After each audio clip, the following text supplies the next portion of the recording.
Guys, hello. Sorry, right, okay, new setup. Just realised the microphone was muted, so my apologies for that. Also turn that down as well. That was a bit loud. All right, good evening, friends, subscribers, and of course a big welcome to Easyjetsimpilot members. So today we're doing a flight in the custom build fly-by-wire following the sim update number 3 that took place yesterday. We flew the developer build yesterday. I'm back in the custom build today, but given some of the issues that we have been having, I'm not on VATSIM. I don't trust the simulator and the aircraft enough yet to put myself on VATSIM. I don't want things to go astray. So we're not on live time, but we are on live weather, which is very interesting because you have a look at the METAR that I've just popped into the chat. That looks nothing like the live weather that I was expecting when I loaded up here. Ceiling and visibility okay. Normally we should have clouds, and we have clear skies. Today we should have had clear skies, and we've got clouds. But hey ho, we shall we'll crack on. So hopefully you can all hear me again now. Apologies for that. I need to get used to this. Good evening, HD. And digital as well. Great to see you. So glad the microphone is now working. So let's start setting up. And again, as I just reiterate, we're not on VATSIM. We're a little bit free, but we're going to still try and do things as real as possible. Even more so now HD's here. Okay, I've given you guys the METAR. Let's go and get this working. Let's have a look as well. Does our flypad work? Because a couple of bugs that we had yesterday, we couldn't do anything with the flypad, and we also VS speed wasn't working either, was it? So let me have a look. Can we do anything with the flypad now? Ah, we've got our flypad working again. So can I pop in? Let's just have a look. Can we pop in my username? Easyjetsimpilot. Click on there, and with that we should be able to link from SimBrief. There we go. Yeah, and even the weather on the flypad suggests ceiling and visibility should be okay, so never mind. Okay, that is what it is. There's another simism, as we call it. Okay, well anyway, let's crack on. So oh, micro oxygen supply. Someone's left it turned on. No need to go through and turn that on then. Let's align the ideas. I tell you what, no they haven't. I haven't even put the batteries on yet. That's why there's no lights. There we go. Let's get our ground power as well. Ground services, resume your ground, and request our power supply. So there comes our ground power unit. Let's get rid of that then. The jetway is already connected, so we'll start getting you guys on board as well in a moment. External power connected. There we go. Oh look, I've actually got some lights here now, rather than me thinking they'd been left turned on. It's a good start, isn't it, HD? Oh, no smoking signs, standbys, and just waiting for the clicks. We'll do the fire test, then we'll get that APU fired up. In fact, whilst we're waiting for that, let's see if we can pull the information in from SimBrief, shall we? AOC, init press, init data request. There we go. 1 hour and 9 minutes. So short flight tonight from Prague up to Hamburg. There's our 3 clicks. Okay, so let's have a look at the weight and balance. So our block fuel, I've not given you guys the operational flight plan yet, have I? 1 second, I'll bump that in for you. There we go. So, yeah, well, to be fair, HD, I'm not even sure I could get through the preliminary cockpit prep checklist without actually powering up the aircraft. Okay, right, so there is the operational flight plan there for you, and here it is on screen as well. So block fuel 4.6 tons. The weather at our destination is pretty good, but it also should have been pretty good here as well, and that hasn't happened. So 4.6 tons, we'll load that in. And 152 passengers, a gross weight of 15.8 tons, that matches up, and a zero fuel weight of 56.8 tons as well. 15.8 to 56.8. They all match up. Let's get that payload on and just check the gross weight of the aircraft is showing at 61.3, and estimated takeoff weight 61.2, so about 100 kilograms of fuel in the taxi, which is what we've come to expect. Okay, let's carry on now. The refueling has been done. Turn those e-cams up while I'm down here. Okay, so refueling's been done. I can get the passenger signs on. Let's do the fire tests. Fire test engine 1. Fire test engine 2. And for those of you that haven't seen it, if I just pop this out, you'll actually see this works. Drag that over here. So there's the eCam, and if I do the fire test now, you should see the alerts coming on. This is the APU fire test, or it would be if I press the right button. There we go. So nice to see that they are coded. You obviously just can't see both at the same time without popping the screen out to have a look at that. So fire test is complete. Let's get the APU started. 1, 2, 3. Yeah, digital. The gales are coming in over the UK this evening, which is why I'm not flying in the UK this evening. And APU is now started. Let's get fuel pumps on as well, and I think we're now about ready to start loading you guys on board.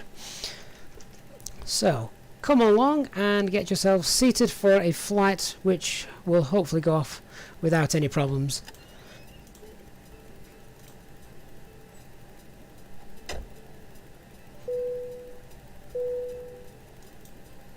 Cabin crew, we can open the doors now and start letting them on board. Thanks very much.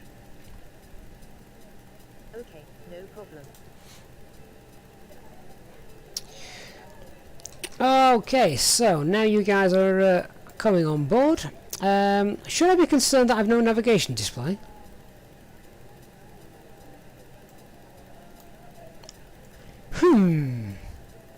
Aircraft gone tech.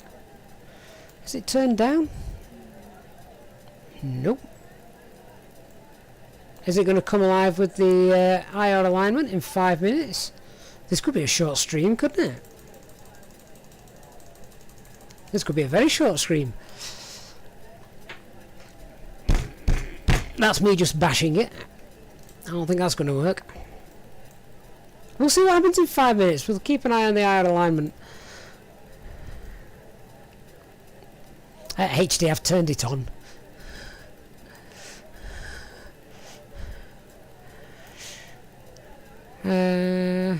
Okay.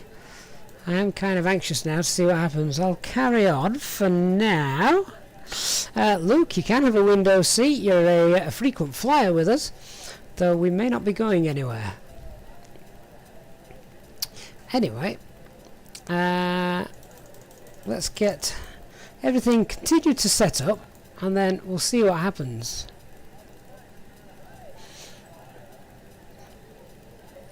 Lou, you had the same last night and you restarted the flight and it came alive. That's interesting.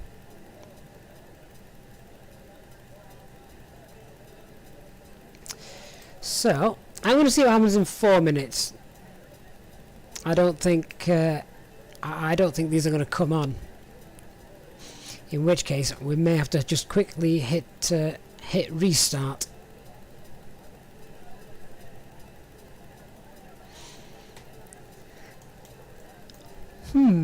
Okay. Well, I don't particularly want to go through too much of the flight sim setup if we're going to hit the restart button. Can I fly without it? No.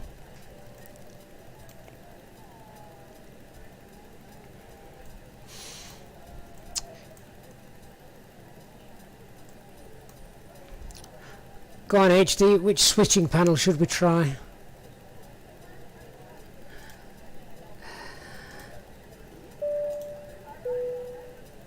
Ladies and gentlemen from the cockpit, just to let you know, we're expecting a short delay while we finalise some of the paperwork up here, but we should be departing in a few minutes, thank you. Yeah, I think that PA announcement may be lying.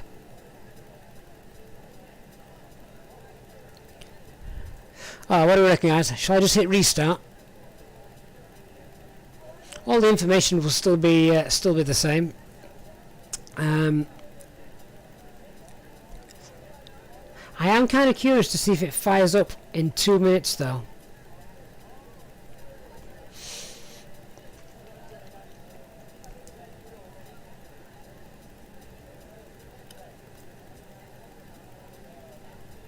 Nope.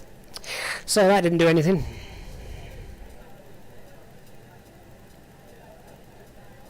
Interestingly enough, the switching panel is alerted on the upper ECAM.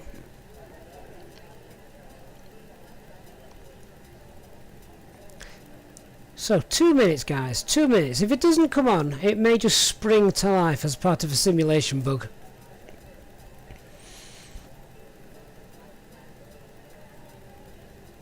But we should have something on the navigation display, even though things aren't yet aligned.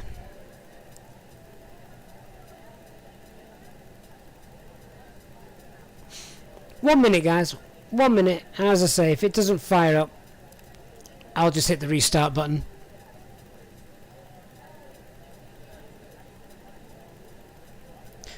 Just means I'm going to shoot through the cockpit prep. Let's pretend we've already done it, shall we? Do. Extra free round of drinks for everybody on board once we get airborne. Correction, if we get airborne.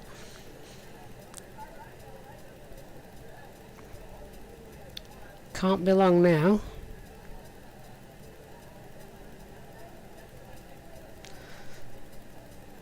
This is the longest minute in history, guys. Come on. IR alignment, 1 minute. No. Okay, that didn't work. Alright, so what we're going to do is I'm just going to kick the passengers off. There we go. Goodbye, passengers. Aircraft's gone tech. Let's quickly restart, shall we? So let's restart and see what happens this time. Hopefully it won't take that long to load. It's all the same scenery. Should be cached in as well. So just give this another minute or so. We'll jump on board. I'm going to fly through the cockpit prep and try and get out of here as soon as we can. What I will do, whilst I'm waiting just for that to fire up, let's skip ahead a few steps. Sorry, HD. Okay, so we're parked here in around Bravo 2, and I'm just going to brief you guys on the departure. So we are we're parked here. I believe it's stand 15. So we're going to taxi out, and we're taking off via runway 12. We're actually taking off from intersection Delta. That's already been done on the takeoff performance charts, as you can see there, taking off at Delta, and then we're on the Venox 3 Hotel, correction. The Venox 3 Hotel departure, nice straight out departure. Initial climb clearance is 5,000 feet, and yeah, hopefully this should all be coded in quite nicely. So that is our departure route. Let's have a look and see if we're actually able to fly it. So let's jump in. I'm also just going to alter the time again, as I don't want to do a test flight like this in the dark. Not that it makes any difference if we can't go anywhere. And I like it to be 12 hours exactly behind. It just makes the maths a little bit easier. There we go. Alright, so batteries 1 and 2 on. Screen shouldn't come on at this stage. That's fine. External power. There we go. Right, so we've got a self-test. See if this comes on. So our transition altitude here at the airport is 5,000 feet. Our initial climb altitude is 5,000 feet, after which we'd expect a clearance up to flight level 140. Minimum safe altitude is 3,000 feet, and should be a noise abatement to departure. There we go. We have a working map, working navigation display. Alright, so call the jetway back. Should we try again, guys?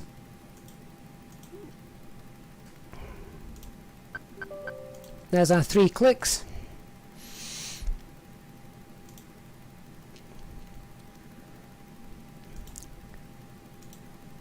Oh, what a pain. We'll get there eventually. Just means our stream lasts a little bit longer for you, doesn't it? And as I said, an extra round of free drinks on board once we get airborne, which is looking more likely now. So that's nice. So, I believe we're ready to start getting you on board again.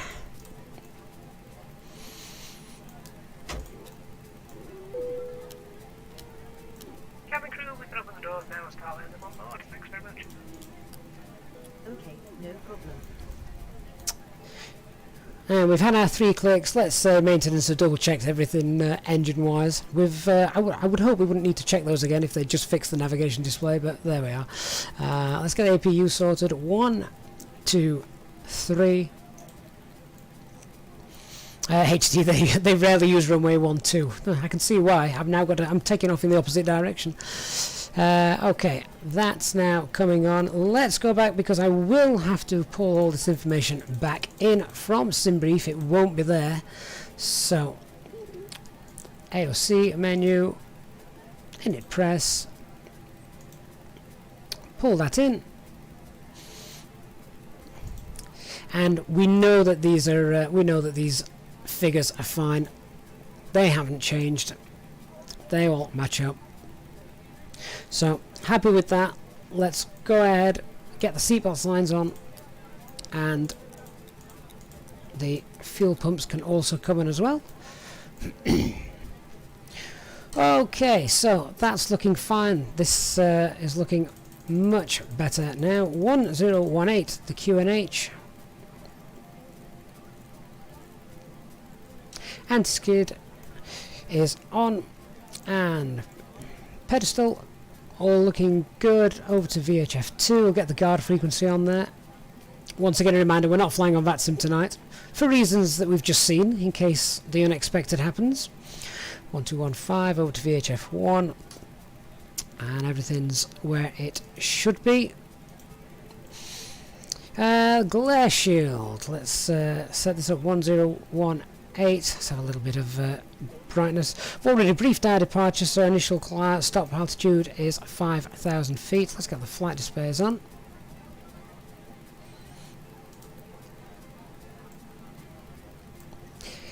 And a little bit of light as well. It's dark under these clouds. Okay, center panels. Air alignment in 7 minutes or so. I'm going to turn the first officer's displays off as per usual. Actually, I should have just left that on, shouldn't I? In case that one fails. Oh, never mind.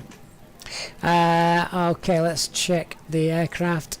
Aircraft status, we've got the new AirX cycle in there, so that's good. Right, init A, let's pull all our information through. So, you guys have the flight plan. Here it is on screen, just in case. The alternate is Copenhagen. Echo Kilo Charlie Hotel. And we'll just change that to Easy 34 Alpha Mike. Cost index of 8. And cruise flight level 300 minus 47. Not too much difference in there, but we will change it anyway. And of course, check the tropopause is 38081. 38081. And that's now popped in. Let's have a look at our flight plan. So, already gone through our flight plan with you. We're departing runway 12, and it is the Venox 3 Hotel. Veno 3 Hotel. Let's pop that in. And then our arrival, which I didn't brief with you, but if we just double check this now, our arrival is the Rerup 1 Delta arrival. So starting our approach there at Rerup, coming back round, and the initial approach fix is Delta Hotel 457. So let's see if we can get those in. So arrival onto runway 15 ILS and the Rerup 1 Delta. Rerup 1 Delta, and the initial approach fix is there, 457. Insert. HDs, I don't pick the alternates. My dispatch crew handle that, and well, we'll blame them. Distance of 365, and the operational flight plan has a distance of 365. Wow. Well, at least the navigation information is working, even if the aircraft may not be. There we go. So, absolutely spot on. How nice. Something's gone right for a change. Alright, so I'm happy with the flight plan and the RadNav. I'm just going to pop in the Rosinha Prague VOR, which is Oscar Kilo Lima. Oscar Kilo Lima, in case we need it for any reason on the departure. There it is. Let's move to the Init B page. So, our zero fuel weight is 56.8, 56.8, and 30 zero fuel weight center of gravity, and trip wind today is a headwind of 51. Oh, everything's going against us today. Headwind of 51, H51. Okay, so I'm expecting to see a planned block fuel of around 4.6 tons. Let's see what happens when we click on fuel planning. 4.7. We've got 4.5. Do you know what? I would go through and refuel it all. However, we're not on VATSIM. We're not going to have any holds. I'm actually expecting decent weather in Hamburg when we get there, so I'm going to leave that 4.5. I wouldn't do if I knew this aircraft didn't actually burn fuel, and it doesn't. So takeoff weight 61.2, 61.2. That matches the operational flight plan as well. So let's check the fuel prediction page there. It still seems we're going to land with 2 tons of fuel on board.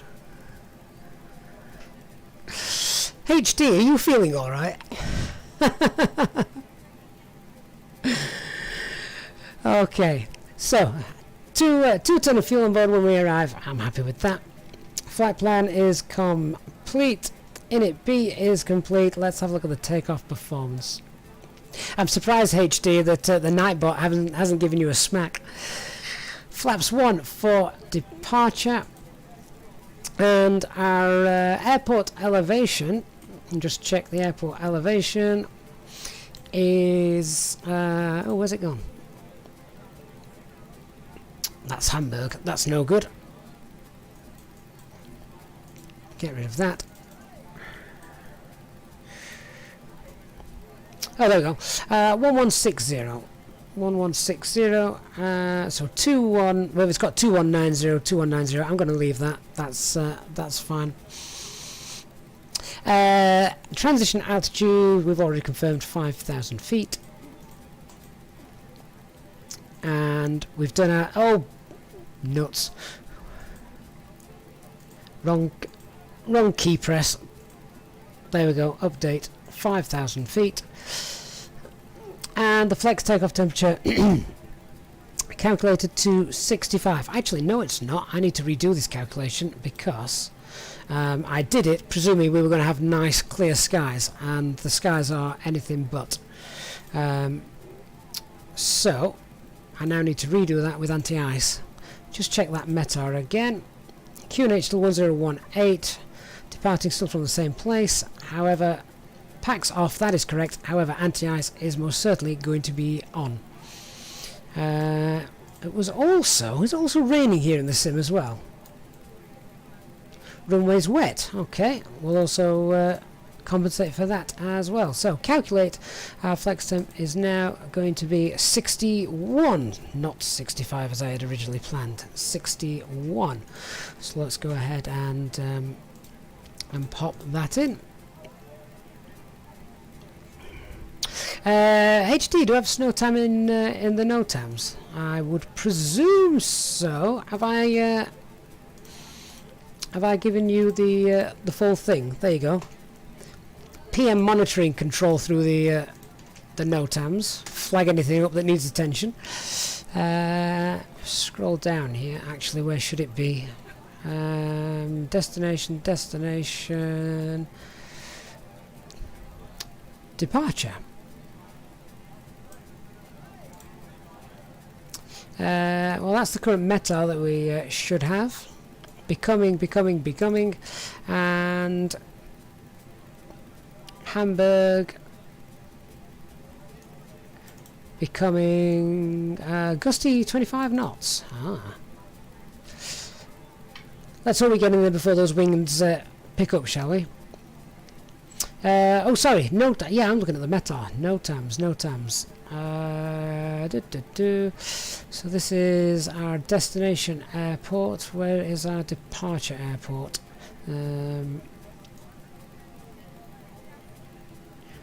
Business.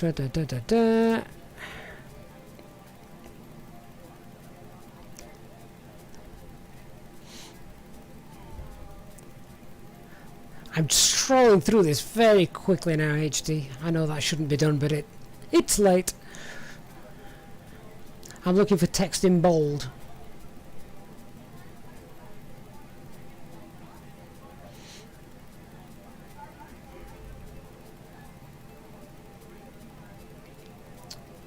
And that's the normal crew alert. I must have skipped over that, so I'll let you flag the page up for me, and we'll read that in the cruise. Why not? You should obviously do it before, but we've been slightly delayed. I want to get going. Let's put the flex in at 61. There we go. Okay, let's calculate these V speeds. 133, 129, 128. Okay, so we've already done our departure briefing. What I do want to check is that it actually matches what we have in our matches the charts. That looks like it matches the charts exactly. That is exactly what I wanted to see. Pop the constraints on there as well. Those look strange. Plus 1,630 feet. That's why the constraints aren't always to be believed here in the flight sim, and charts are much more reliable. Let's turn... I'll leave... I'm going to turn them off. They bear no resemblance. But you can actually see, above flight level 140, which I did brief very quickly for you. That is our expected flight level upon departing. Air traffic control would give us that if, of course, we actually had any. Alright, so I'm happy with that. I'm now happy to get going. So, let's get the bleed air on. Let's disconnect our external power. So our cockpit preparation is now all complete. Signs are on and auto. The ADIRs, we'll check 3 nav green.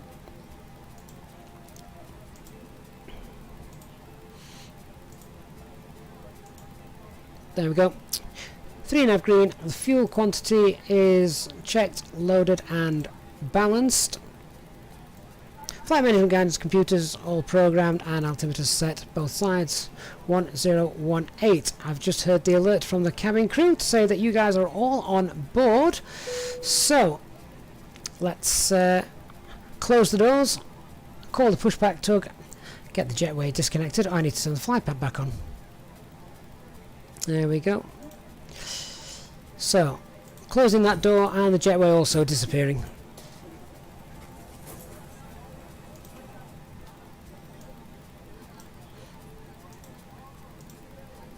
Hi, Captain. All passengers are on board and doors have been closed. Thank you.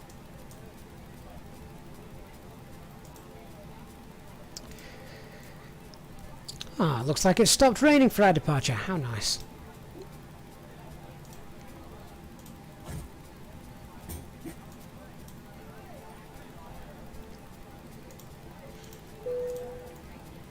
Cabin crew, we're all ready to go since we've armed the doors and cross-check. Thank you.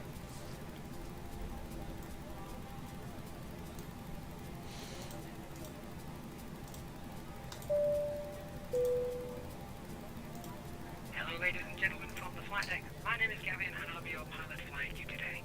We're currently on schedule for departure, so not expecting any further delays, and we'll be looking to push back very shortly.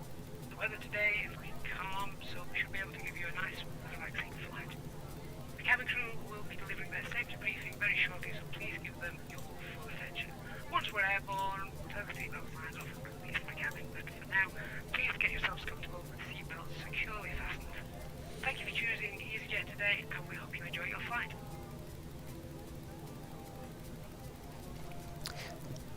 Okay, so let's just have a quick look outside the aircraft so we know where we're going. We essentially are pushing back, and our departure is via this intersection just there, if you can see that. I'm aware that there's the banner at the top of your stream, isn't there, that I can't see. So that is our intersection just there. So if I just pull up our taxi routing. So we are parked here at the North Apron, and we'll push back from stand 15 out via Juliet, and then we can come down here to, I believe it's, is that Foxtrot? No, not Foxtrot. No, we don't want to go on Foxtrot, we want to go on Lima. So it's Hotel Lima and then down on to onto Delta, and then we'll be able to take off as we'd planned from intersection Delta.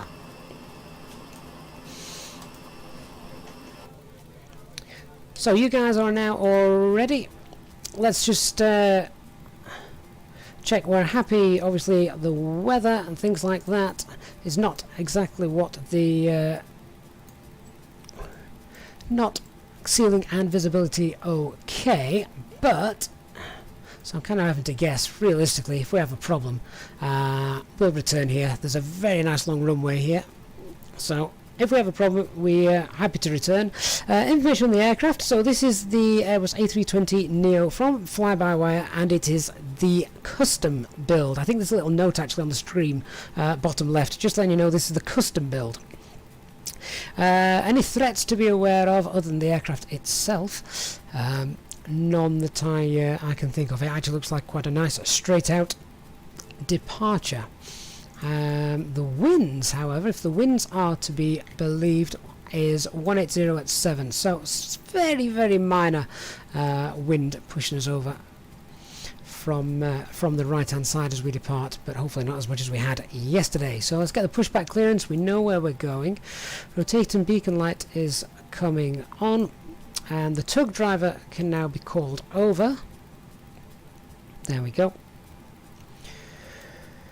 Nose wheel steering is disconnected, and we can set transponder to auto, run the before start checklist below the line.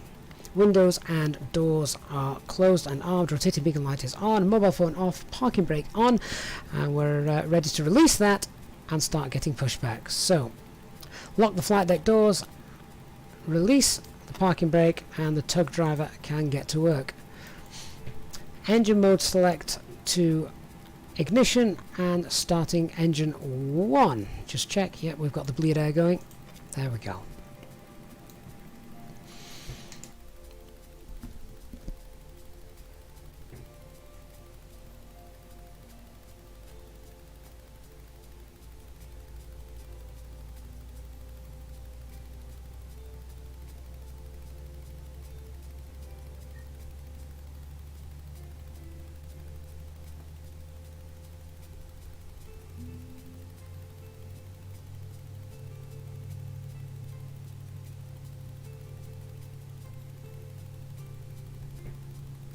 Ladies and gentlemen and channel members, on behalf of the crew I ask that you please direct your attention to the monitors as we review the emergency procedures. There are 6 emergency exits on this A320neo. Please take a minute to locate the one closest to you and note that it may be behind you. Count the number of rows to the exit. Should the cabin experience pressure loss, stay calm and listen for instructions from the cabin crew. Oxygen masks will drop down from above your seat. Place the mask over your mouth and nose like this, and pull the strap to tighten it. If you are traveling with children, make sure you put your own mask on first before helping others. In the unlikely event of an emergency landing and evacuation, leave your carry-on luggage and items behind. Life rafts are located below your seats and emergency lighting in the floors will lead you to the closest exit. We ask that you make sure that all carry-on luggage is stowed away safely during the flight. While we wait for takeoff, please take a moment to review the safety procedures on the card in the pocket in front of you. Electronic device must now be switched off or turned to airplane mode until we instruct you that it is again safe to use them. Our cabin service will commence once we are in flight. If you are a frequent flyer with us, you can now join the channel as a member and obtain extra perks to make your journey with us more enjoyable. Thank you for your attention and we hope you enjoy the flight.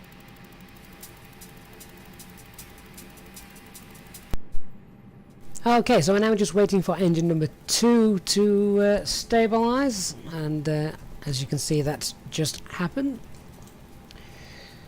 So after the engines are now started, let's set the engine mode select to norm. APU bleed can come off.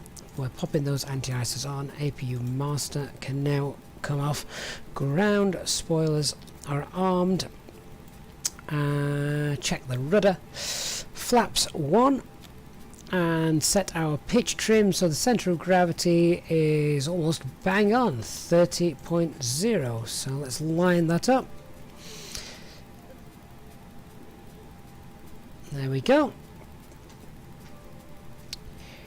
And ECAM status is checked. Alright, so we're clear to disconnect. Say goodbye to our tug driver. He's been waiting around just as long as you guys have. He can now go and warm up with a coffee somewhere.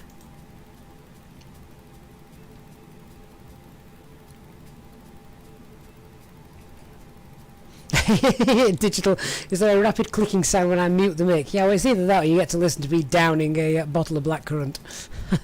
I promise it's blackcurrant only, guys. Good evening, Dave. Nice to see you. Alright, so our tug driver is now moving out the way, so let's run the after start checklist. Anti-ice is on. ECAM status is checked and good. The pitch trim is 30% and rudder trim is checked 0. Alright, let's start heading out. So the pushback tug is now clear. We've discussed where we're going with our taxi. Let's get the taxi light on. And we can now look to release our parking brakes and start the gentle roll forward. Just before we do, I'm going to do these flight control checks. Full left, full right, neutral, full up, full down, neutral, full right, full left, neutral. Okay, so just very quickly briefing where I'm going here. So first left, right at the end, and then the second left. Simple as that. Let's go, shall we? Parking brakes already released. And if we're looking around this airport as well, guys, just as we start to roll, this is a custom airport, as you can see behind me. Free from flightsim.to if you guys want to go and grab that. As you can see, some great ground markings on here as well. So really, really nice freeware mod.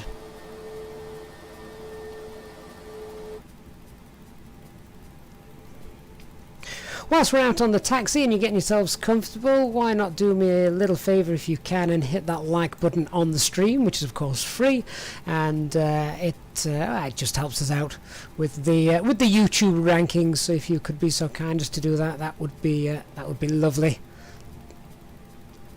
And of course, you are now able, if you so wish, to become a member of the Easyjetsimpilot channel. So hit the join button to see what perks are available on that. Whilst we're heading down the straight just here, we'll just continue to get a few things ready. Let's get the auto brake on. We'll ding that cabin crew. And TO config is good. We'll keep the weather on for departure, I think, today, as it's looking a little bit unpredictable. So this is hotel, and we're going to go right on a minute on to Lima. And you can see Foxtrot is straight ahead. This is why I love custom airports, just because of the taxi signs. So just going over that departure briefing again. Slight change in the performance as we had to recalculate the flex temp with our anti-ice now on. That is now done. Engine out procedure. If we did have a problem, we'd look to return here. Nice long runway. Just checking, is this Golf or is this Delta? No taxi sign there, is there? I believe that to be... Yep, that's right, that is Delta, that's the one we want. So our departure routing looks exactly like it should do in the flight management guidance computer, and our stop altitude is 5,000 feet.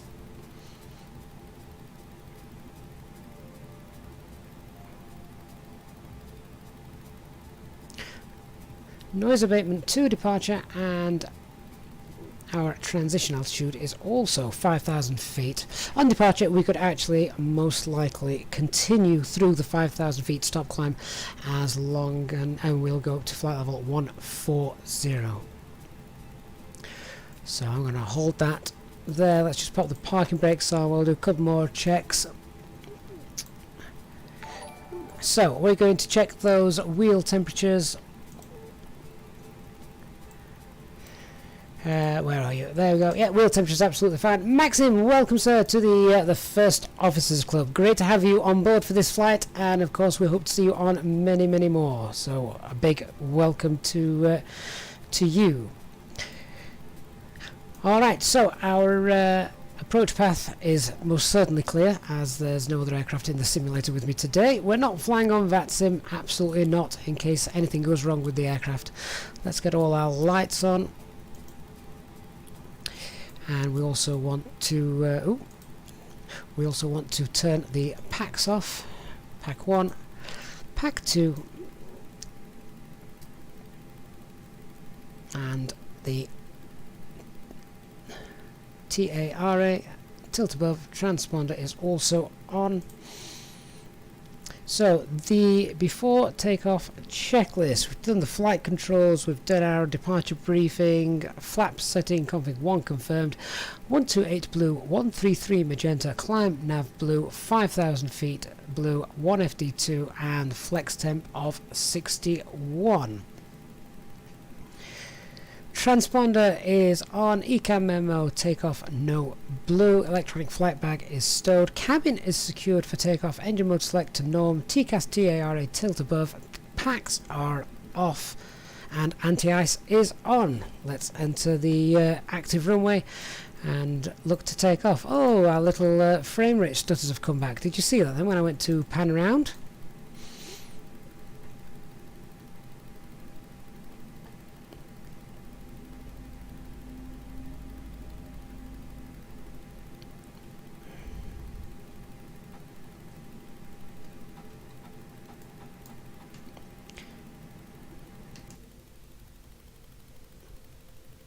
Eerily quiet in the cabin, isn't it?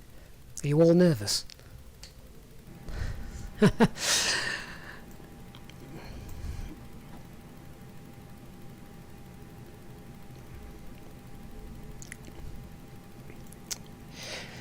So I believe there's now, I saw something a little bit earlier, there's now an official thing on the Azobo help desk reporting the problems of these stutters and things happening. So hopefully I'd like to think, famous last words, that they're going to get fixed. That's a little bit darker than I want it to be. Let's just get a bit of panel brightness on there. There we are. Okay. So, all looks good for our takeoff roll. Let's go, shall we? So, takeoff, starting the chrono, and set 50% N1. Side stick half forward, and set takeoff thrust.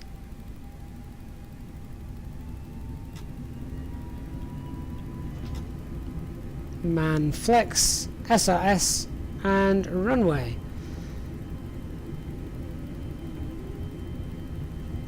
Let's hope we have a better departure than we did yesterday. 100 knots.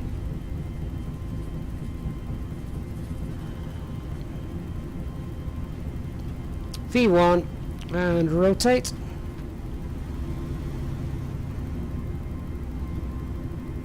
Positive rate of climb, gear up.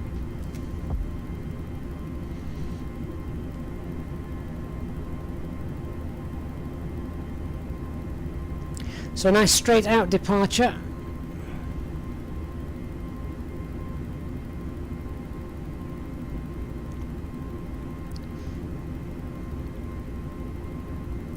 And set climb thrust.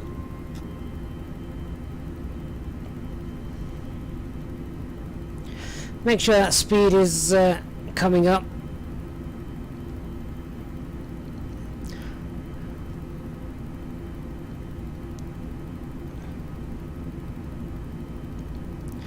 That's climbing nicely. We'll get pack 1 on.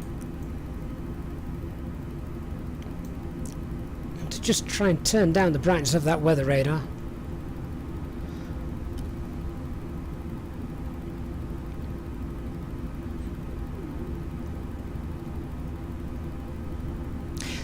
The METAR certainly isn't to be believed, is it, today? I was hoping for a nice clear skies departure. It's not happening. Let's get that nose down. We're just struggling to climb a little bit, or rather struggling to accelerate.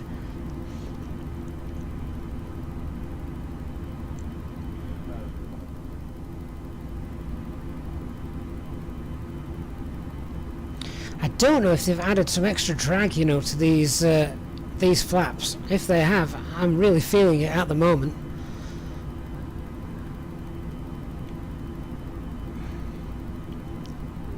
I'm almost nose level and still struggling to accelerate. And I'm going to put the terrain radar on as well.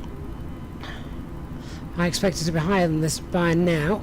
Okay, we're past S speed, so flaps 1 now gone. Config clean and ground spoilers disarmed.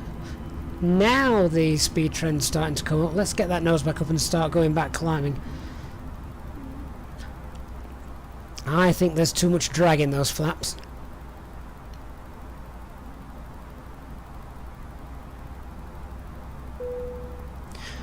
But the fact that I was flying level for quite a long period of time there, I'm in the clouds, I can't see anything, so we chucked the terrain radar on just in case. We're going to continue our climb now above 5,000 feet. We're going to set flight level 140 in a moment. I'm just going to initiate this turn.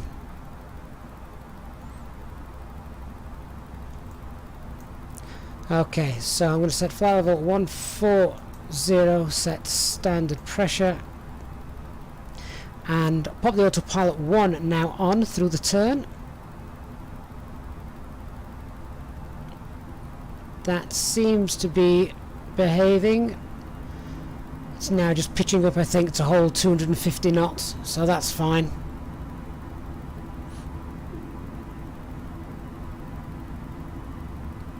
Certainly not releasing the cabin crew just yet. I want to make sure that we've got some stable flight.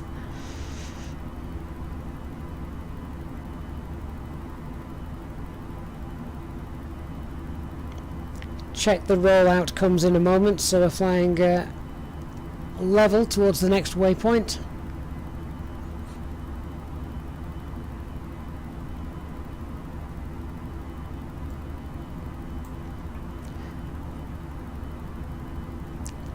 Instead of going directly straight to it, I know what the aircraft's going to do. It's going to come around and want to completely track the green line. Coming out of the clouds though now, I think we're well above the minimum safe altitude, so we can relax a little bit. Let's get the train radar off. 10,000 feet. Landing lights now coming off. You may also ask them about joining our frequent flyers club and joining the channel. Thank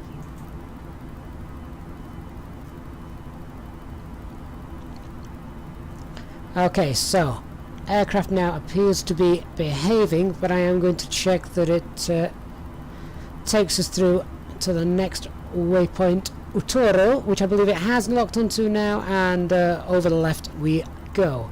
Happy with that. So flight level 300, our optimum max is 390, but it's not that long a flight, so no need to climb that high.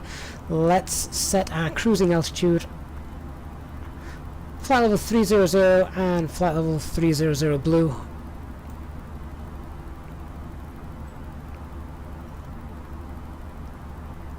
Okay, I'm now happy to release the cabin crew. Digital, they're already preparing your drink, mate. Yours is the first off, after mine.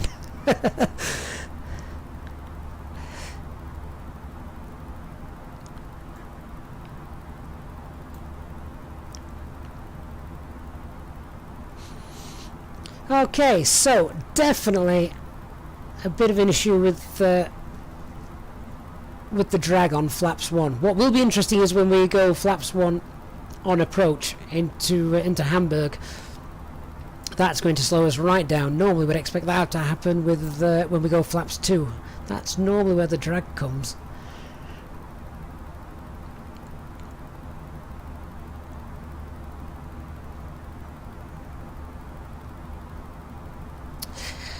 So, just whilst that is continuing to climb, wow, that looks nice. That's dark, isn't it? Have we got the brightness display up on here now? Oh, there we go. That was very dark. I should be able to just come here and check what. So, what are we expecting in Hamburg? 150 at 14. We're landing on runway 15, so that's quite nice. Scattered clouds at 3,000 feet, so hopefully nothing too strenuous to worry about. We should be on the ground in an hour, give or take a couple of moments.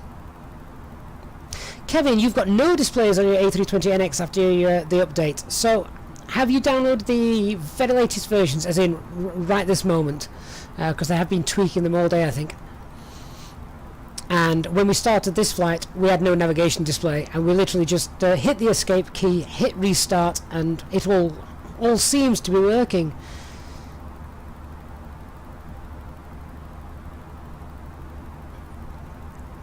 E85, you were just about to turn flaps off this afternoon, suddenly nosedive, and you've dug a hole in northern England. Oh well, you may have done the country a favour, depending on whereabouts it was.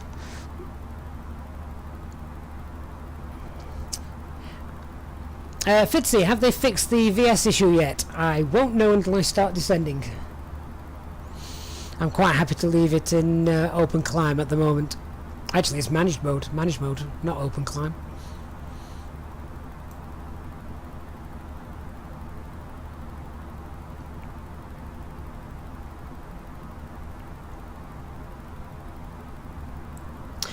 Kevin, which version of the fly-by-wire, sir, have you downloaded?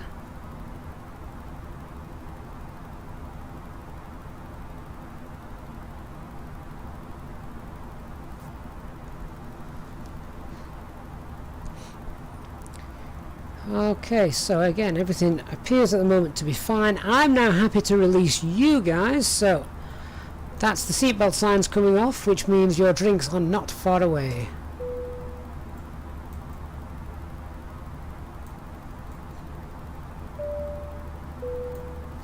Ladies and gentlemen, the captain has turned off the seatbelt sign, so you are free to move about the cabin. However, please note that we do recommend you fasten your seat belts at all times when you are seated in case of turbulence. Thank you.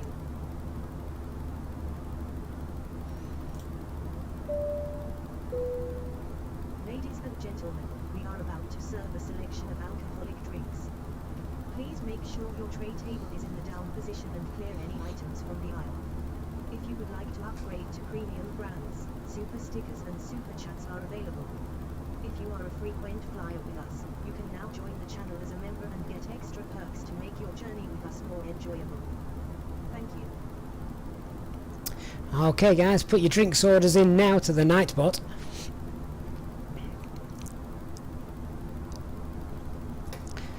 So if we just have a little look as well whilst we're in the climb phase, let me just bring up the operational flight plan and we can just sit down and have a look at our any significant weather. As you can see, up to about flight level 160 we've got icing predicted. Well, that's always going to happen, isn't it, in Microsoft Flight Sim 2020.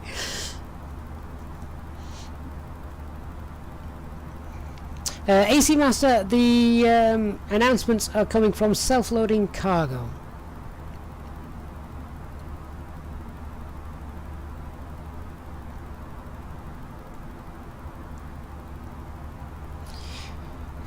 So let's have a little look at these. And as I said, we've already said we've got the icing, which is always going to happen. Look at the direction of that jet stream. How weird is that? Normally they're always west to east. That's west to east to dropping south again. How strange. I don't think I've seen one like that before.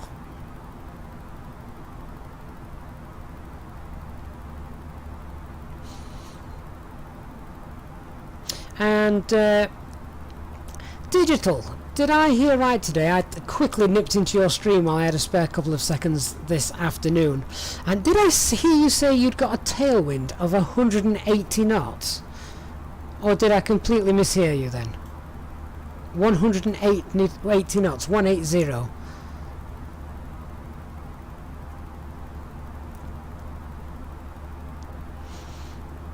Unfortunately, I couldn't stick around long enough to try and zoom in on your navigation display and have a look.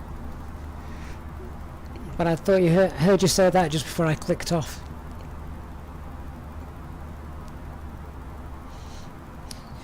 Okay, speed Alt Star, and we're approaching flight level 300.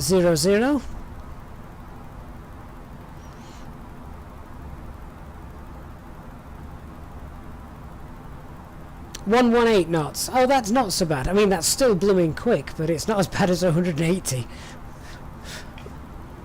But yeah, my ears did pick up when I heard you announce that.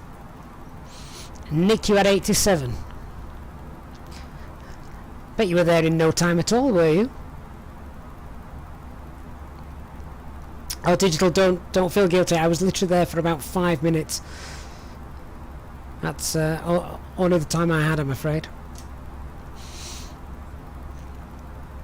Okay, so into Alt Cruise in a moment. Just wait for that to click over, and then we'll start briefing our approach.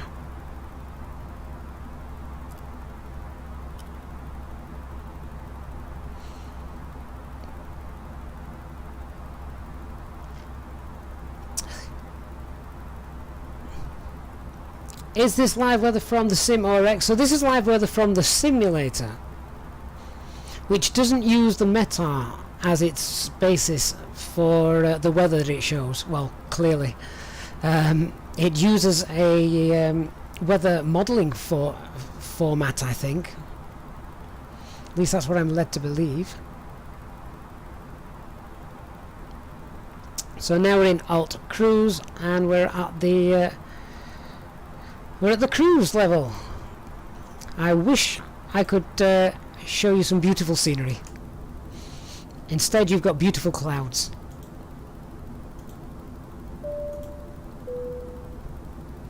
Ladies and gentlemen from the cockpit, once again, just let you know that we've reached our cruise level for the flight today. The cabin crew will be making their way around, serving drinks, hot coffee, teas, etc. So lights up, so we might just sit back and enjoy the rest of the flight. Thank you. So aircraft coated in ice as we would expect.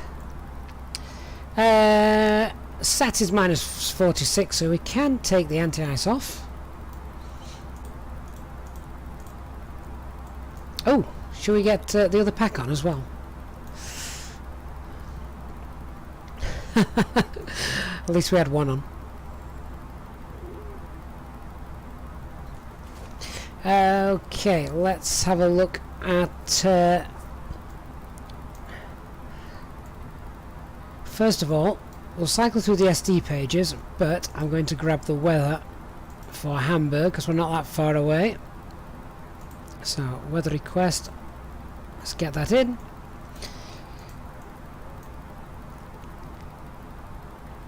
Engines fine. Bleed air, bleed air now coming through. Cabin pressure, landing elevation, auto. Electrical page looks fine.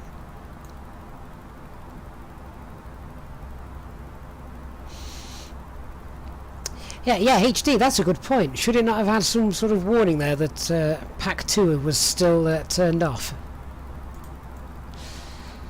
I was waiting for my PM to... that's not holding us within 50 feet, is it?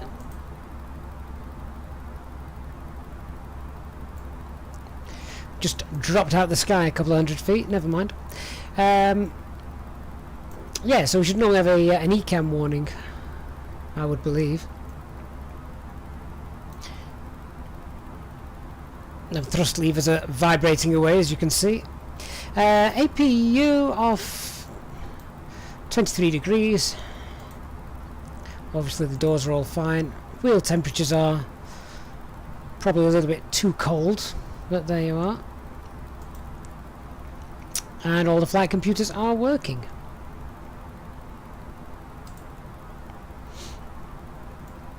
HD, that was my excuse. I couldn't see it either. Alright, so we're currently direct to Rendo, 17 minutes into the flight, and as you can see from the operational flight plan, we'll be there in oh, where's that gone? We should be there in about 1 minute.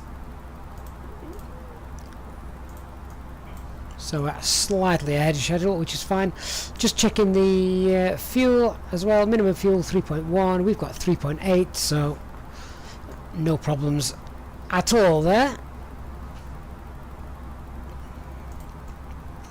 I'd like to think that obviously if I was sat in the real aircraft, my peripheral vision would have picked up the fact that there was a white light above my head. There shouldn't ever be white lights there. So let's start having a look at these approach charts then. So as I say, it is the Radup 1 Delta arrival, which begins at Radup, and we want to be flight level 110. And then by the time we get to our initial approach fix, all the way around here, Delta Hotel 457, we want to be 4,000 feet, and that, I think, if we then have a look at the final approach, that is essentially, yeah, bang in line with the ILS approach into Hamburg. So two VORs I'm going to pop into the RadNav page in a moment is the Alster and the Hamburg VOR. Alster, of course, just to also shows us distance from the airport. Of course, that's as the crow flies, it's not our track miles, but it's also important for our missed approach as we climb straight ahead to a distance of 3 miles from Alpha, and then we need to turn left direct to the Hamburg VOR if we need it. So we'll pop those into the RadNav page just now.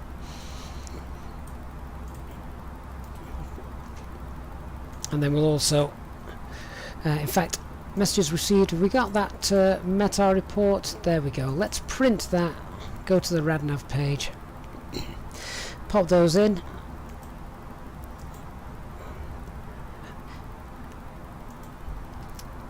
and Hamburg, which is Hotel Alpha Mike,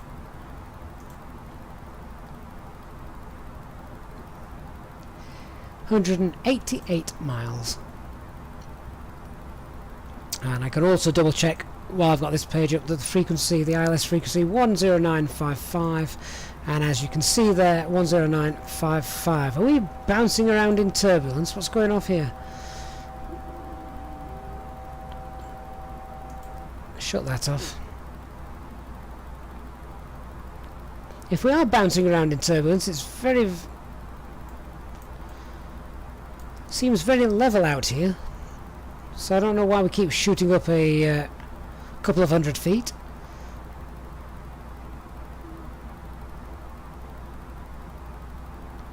There we go. So should go back into alt cruise in a moment. There's our weather report. We'll pop that in a sec. Whilst I'm just keeping an eye on the PFD. Going to just have a look at how our approach looks. In fact, I can now do this so you guys can see that. So let me have a look at the flight plan page. There we go. Cycle through that. So there's RAD-up, start of the approach, and that matches up almost exactly. Well, it does match up exactly actually. If I put those two side by side, I should be able to see that.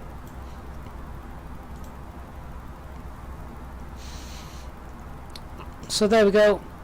RAD-up 417, 412, 13, 14, 16, 455, 456, and then the initial approach fix 457, and that, as I say, is the ILS intercept for runway 15.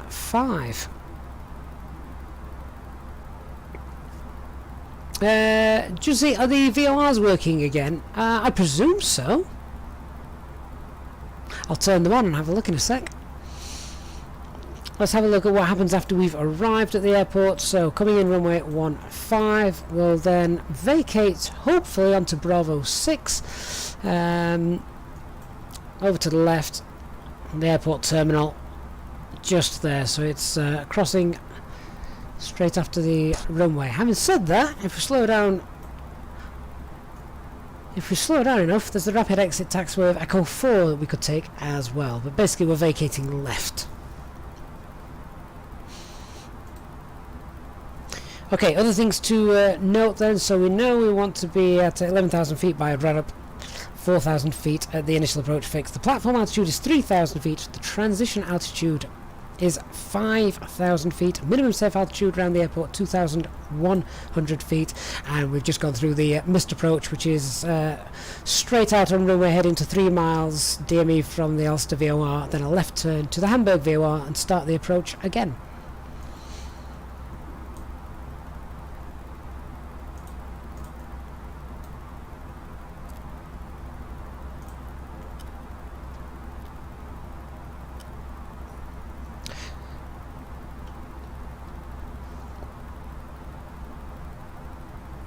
So the RAD-up is the RAD-up waypoint is actually showing now on the navigation display, as you can see there.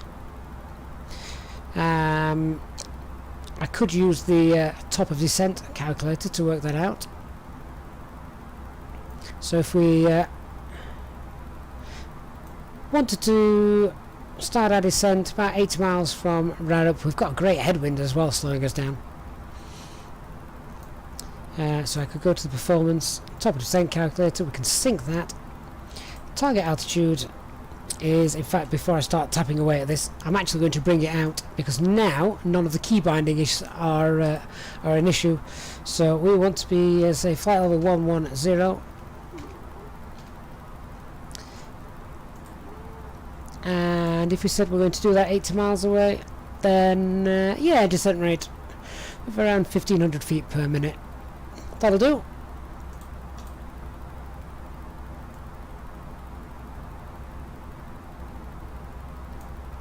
So we've probably got about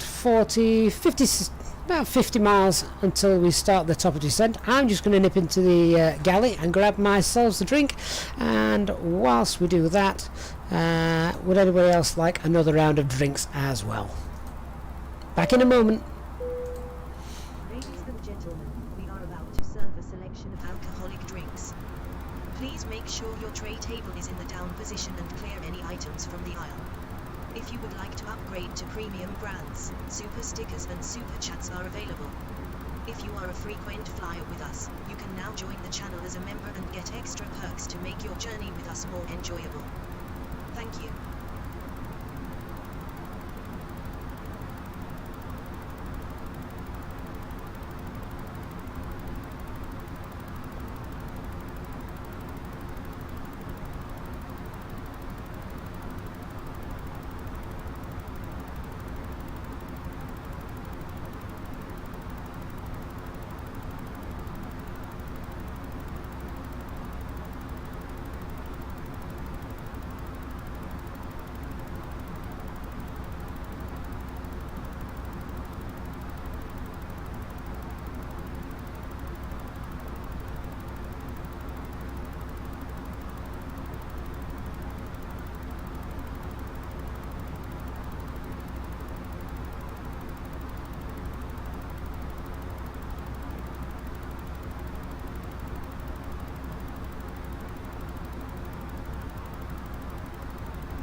Ladies and gentlemen, my name is Lane Horse, and we're starting our descent to our destination, at which point the captain will start preparing the aircraft for our arrival, so if you can make sure the hours are getting there or any baggage. The seatbelt signs will also shortly be laid on, so if you do need to use the timers, please do so now before we arrive.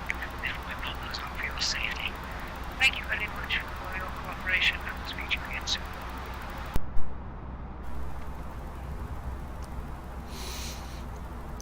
So it'd be nice, wouldn't it, if we broke out a little bit of this cloud so we get to see some of the nice scenery below us.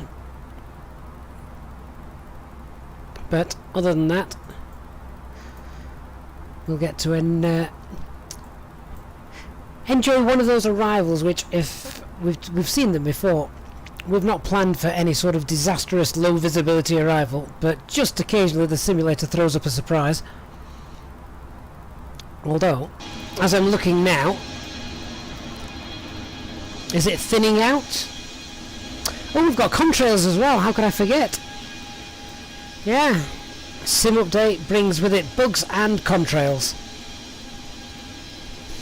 And a rather sneaky looking new moon as well, I believe, just there, circling.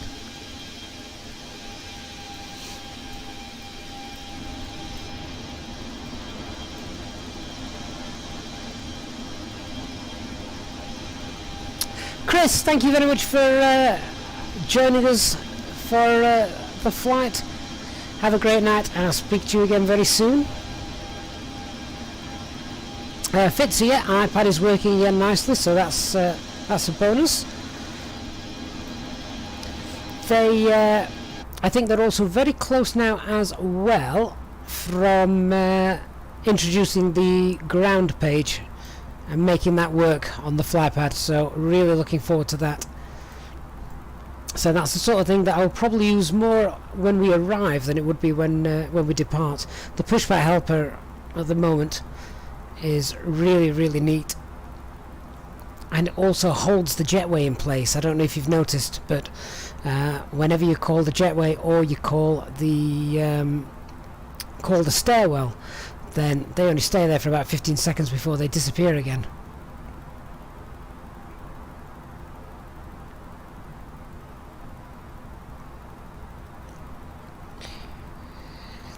Digital. So you read this morning that the dev version was the best one. You're not sure now.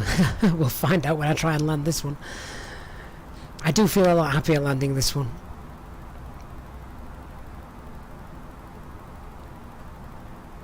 So Kevin, you've installed the latest update and you still know displays. What else is in your community folder? That would be the next thing I'd be looking at.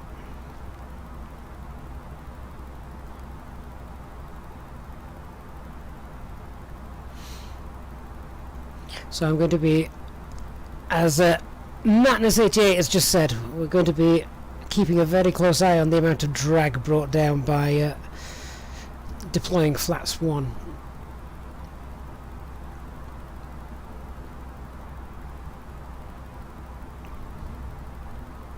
UK, USA and Canada. Let me guess, you're a massive Easyjet fan. I'm just a fan of aircraft in general, really. But Easyjet fly an aircraft which I know a bit about. I prefer Airbus to Boeing. Kevin, you've got loads of stuff. Right, okay. Do us a favour. Close down your simulator. Remove everything in your community folder with the exception of the fly-by-wire mod. Just pop it in a spare folder on your hard drive somewhere. Then relaunch the simulator, see what happens.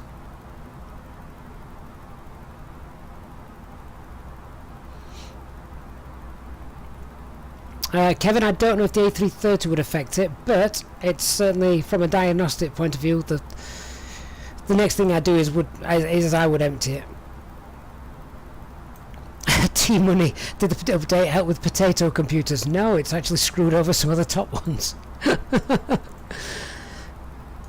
Right, I'm turning that radar off on the airports off on the EFIS just because I want to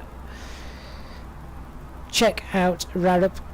I'm presuming that has not actually been programmed in yet. We'll enter the destination data in a moment. Oh, wrong page. I can't type in, can I? No, not yet. There is a version of this mod available, as I tested it out live on one of our test flights, where that did work, and it gives you the distance from it, but no, sadly not. Okay, so let's just get the performance page all filed out. So QNH is 1009, and the temperature is 6 degrees, wind 150 at 15. So a nice headwind with all that extra drag. We'll see. And transition altitude is 5,000 feet.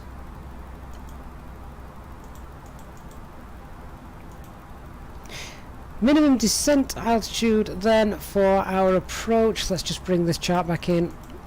And it's there, 253.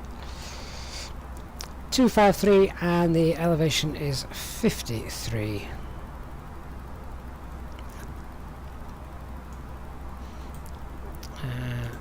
253.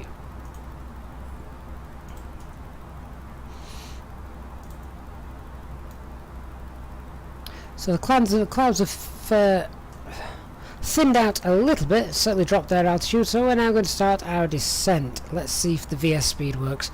If not, we'll use open descent. So we're going down to flight level 110, open descent, and VS speed, welcome back. Thrust idle, VS 1,500 feet per minute, and flight level 110 blue. Down we go. We'll also roll back the speed as well. I'm just going to double check. I can't recall if there was a speed restriction. Yeah, I thought there was. at Delta Hotel 417.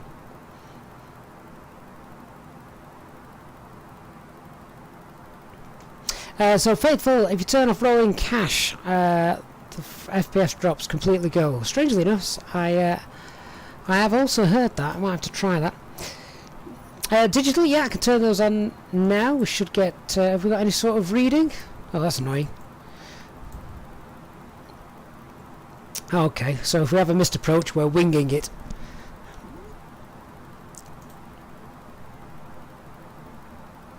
Can I transfer from Mac to... Ooh! No, I can't. I can't go back to Mac. How interesting. In that case, let's hold 270 knots. I didn't do that, HD. That... I'm going to have to rewind the stream. When I pulled the heading bug then... sorry, the speed bug then... Did that just automatically turn to knots?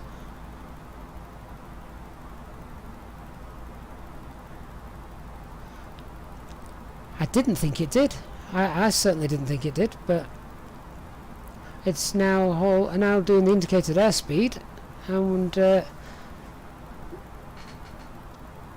holding 270 knots, which is much better.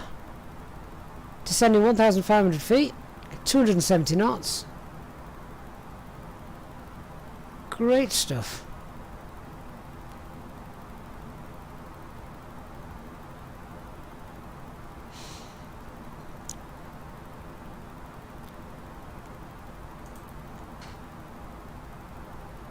Yeah, I definitely prefer if it goes straight to knots. That's more controllable because it's a fixed value rather than obviously max speed, which changes and increases the lower down we go. Hackney Gamer, is the ping on the radar weather? Yes, that's right, my friend. But unfortunately, instead of it being the weather that is directly in front of us, it's actually just a generalization of the weather in the sim.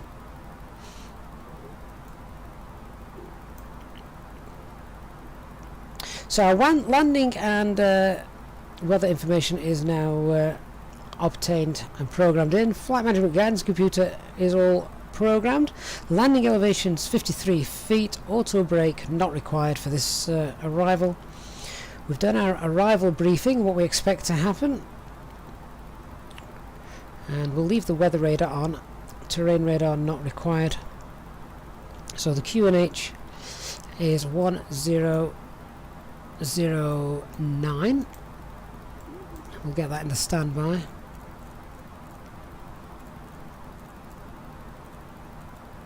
There we go. Oh, this descent is much nicer. Holding 270 knots and descending at 1,500 feet per minute.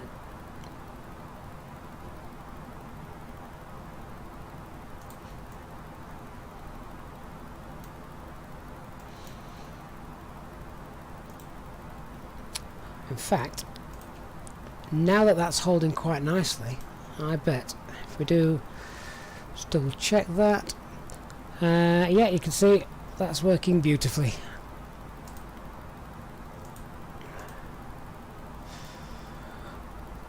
That'll give us a nice descent profile. We should end up at about flight level 110 at Radup, just as we had expected, or hoped, I should say.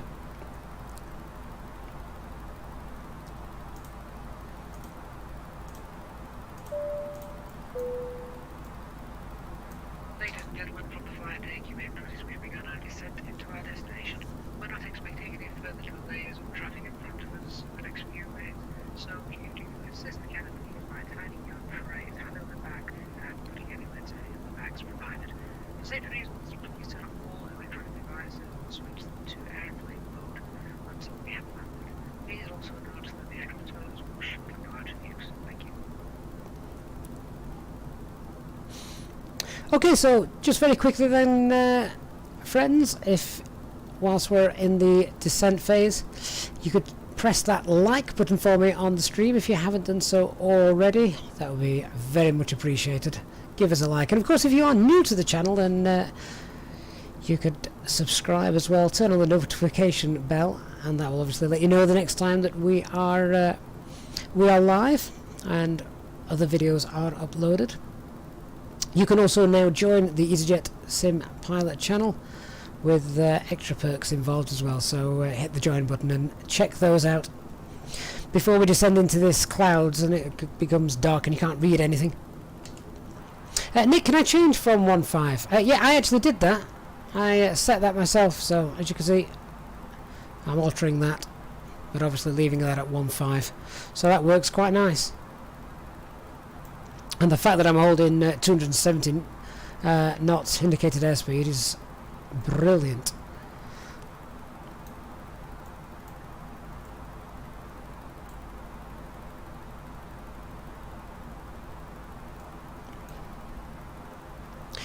So if you need to use that lavatory, now's your chance. Seatbelt signs will be going on in about 5,000 feet.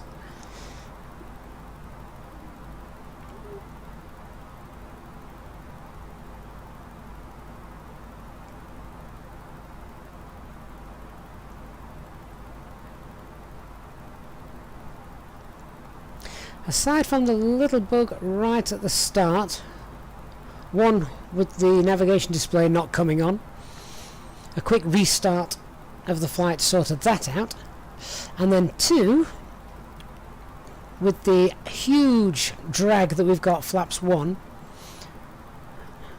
then so far so good.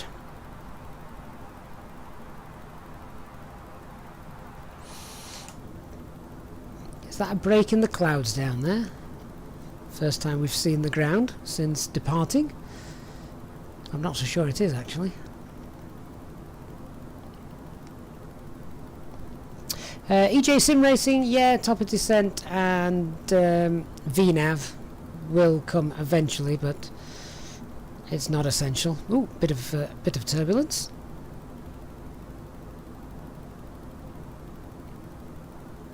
Digital, yes, quite right. This descent is probably the best I've seen since the simulator was released. This is really nice. Fitzy, so minimum descent altitude is used when not doing an auto land, so your normal Cat 1 approach. So that's the lowest that you as the pilot will descend to. And if you can't see the runway by that altitude, then you really need to consider going around. Decision height is when doing an auto land. That's the height at which you make the decision to continue with the auto land approach.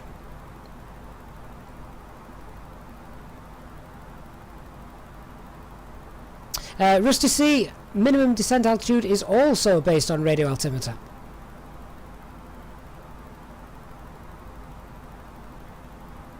Oh, is it just me? Are these screens really, really dark? I'm all for realisms, but I do think they could do with being turned up a little bit. Dreamliner, hello. This the clouds are set to ultra. Probably one of the only two things I have set to ultra. I have the clouds set to ultra, and I have the terrain vector set to ultra. Fitzy, no problem, my friend. Thank you for your continued support. Good night, J-Hog. I hope it's a good landing too. James, no, we're coming into to Hamburg this evening.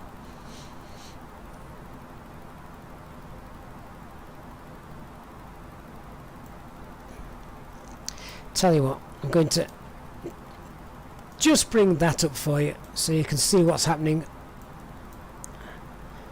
with regards to our descent rate. So we wanted to be at Rarup, just here at 11,000 feet. We're currently at flight level 150, so time to get those seatbelt signs on.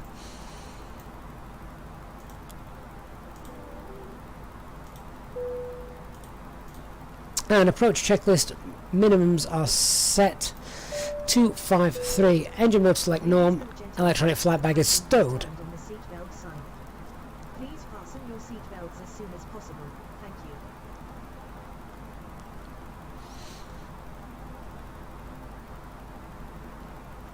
So then after Rarup, we need to continue our descent, and we want to be at 4,000 feet by a waypoint called Delta Hotel 457.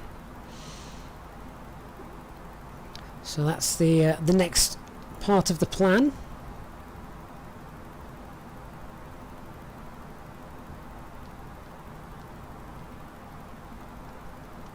So we can lose that altitude in about 20 miles or so, quite happily. Hackley Gaming, the weather radar is turned on down here, my friend. So it is this little switch just there.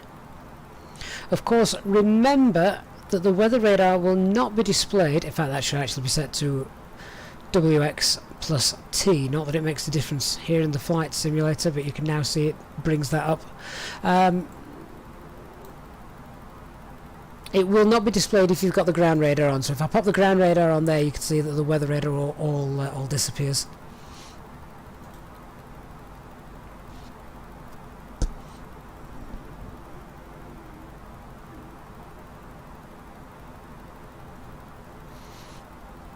"13 miles from Rarup."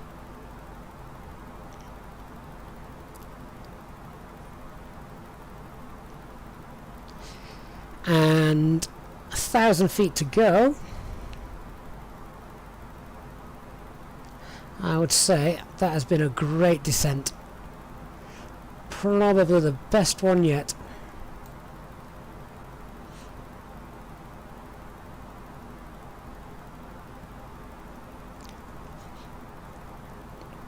So this actually gives us time now to just start slowing down, because we do have that speed restriction at our next waypoint. So at Delta Hotel 417, which is just here, easy to show you just there. Delta Hotel 417, it's not actually shown on the constraints, but if we bring the charts up, you can see there is a restraint there of 220 knots. Now, what I could do is not fly the full approach. I could make a jump perhaps from just before 413, make a left turn and intercept the final approach fix, rather than going flying the full star approach, which isn't exactly unrealistic. That's probably what would happen in real life, particularly at the moment with not much traffic around.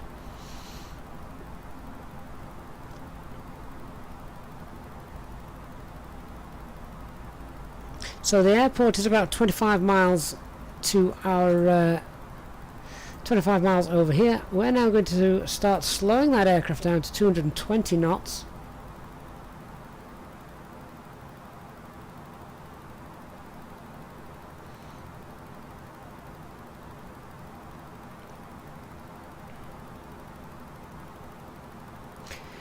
And I'm going to start and initiate that descent now. I'm going to go down to flight level. I'm going to set it actually altitude 4,000 feet. And we'll not descend as quickly as we were doing, no need to. But now let's set standard pressure, local pressure to 1008. And we can just double check that that hasn't changed. We can get that now off the flypad as well. Pressure 1008. It's actually changed, it's now 1007, so a couple of changes to make. 1007 there, 1007 there, and in the performance page 1007. There we go. So starting to pass 10,000 feet, we'll get those landing lights on.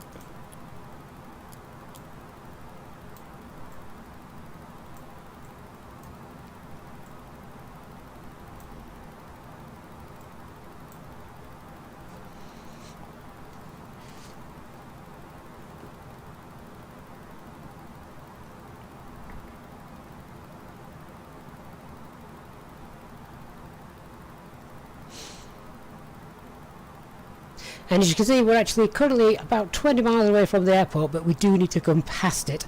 So track miles, I'd say we've probably got about 20, 30, about 40 track miles to fly.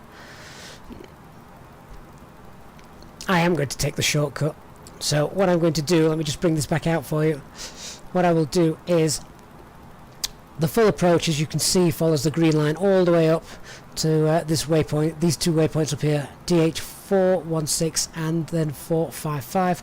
However, from here, this is the start. This is the initial approach fix, DH457, which again, if I just bring on the charts, show you the ILS approach. There, it begins at 457, then we can start descending to 3,000 feet, which is the platform altitude, to intersect at a waypoint called Devod, or Devod, however you want to pronounce that. Ah, welcome back, HD. You missed nothing.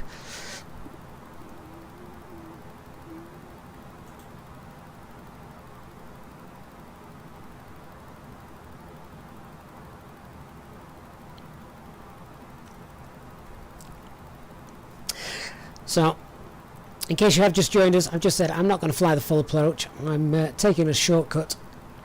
So I'm essentially just going to cut in from around DH413. I will swing left. We'll go east. We'll go westbound, and then we'll start to. That's interesting. Did anyone else just notice that I was actually? What's going on here? Did anybody else see that? My altitude increased, however, I'm apparently descending at a rate of 1,000 feet per minute.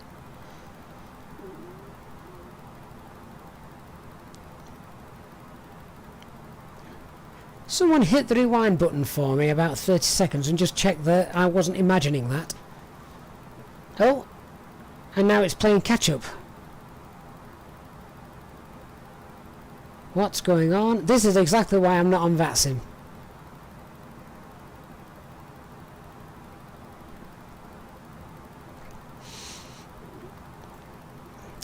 Okay, we're about to drop down into the clouds. Let's get those anti-ice on.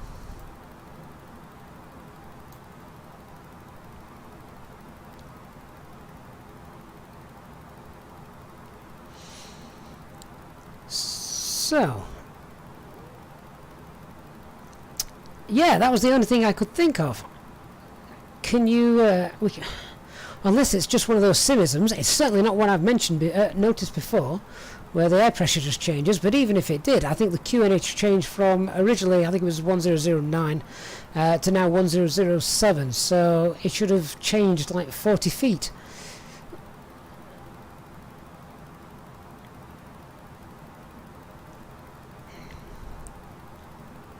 Glad I wasn't imagining it though. I've had quite a long day today. I'm glad it wasn't just me. Okay, let's get the landing system on. Well, that's good news, the landing system's populated. Well, digital, I think that was also happening in the cruise as well, wasn't it? We kept hearing the major chord going off.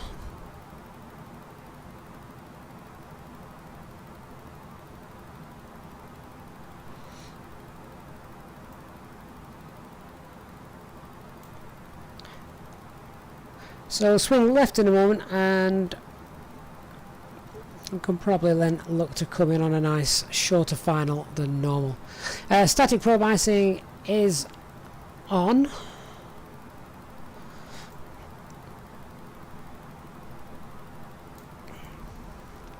As we start to descend through the clouds.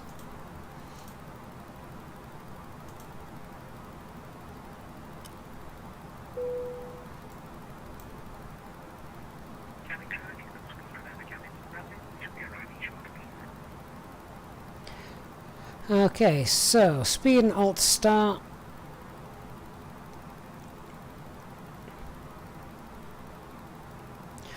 We probably would have been told by air traffic control to ignore this speed constraint, but we've stuck with it for now.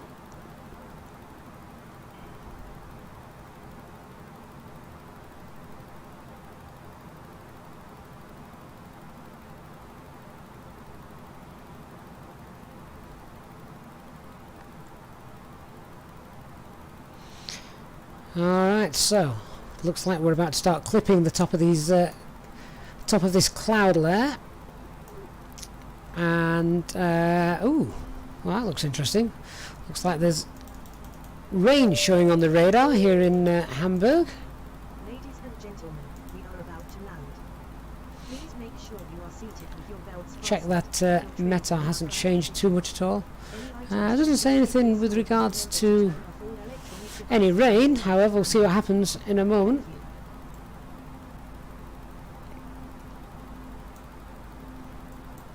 So instead of flying the full approach, we're just going to come in and intercept there at Devod. So I'm going to start configuring for our arrival. So I'll activate the approach phase, we'll go into managed mode for the speed. Aircraft's doing something daft, so I'm going to pull the heading bug.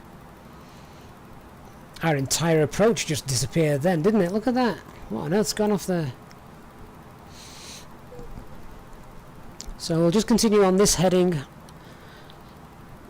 with a 55 knot headwind against us. Alright, so let's go flaps 1 and check what happens. So, flaps 1, speed check. Flaps 1.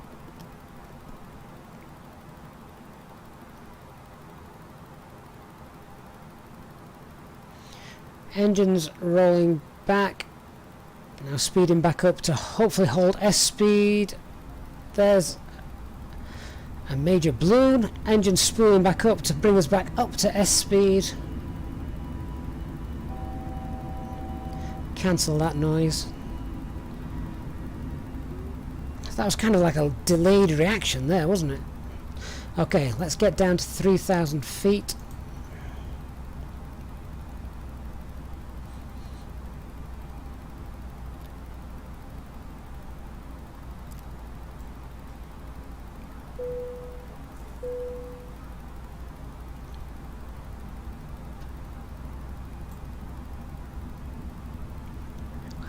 Sorry guys, I know I'm not talking too much yet. I'm just watching the instruments to see what's happening. Why are we going up?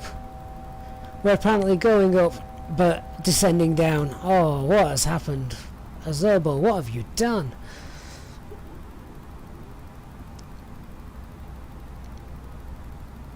I can cope with bugs, but that I know how to manage. Unfortunately, I have no idea how to manage the aircraft telling me I'm descending whilst the altitude increases.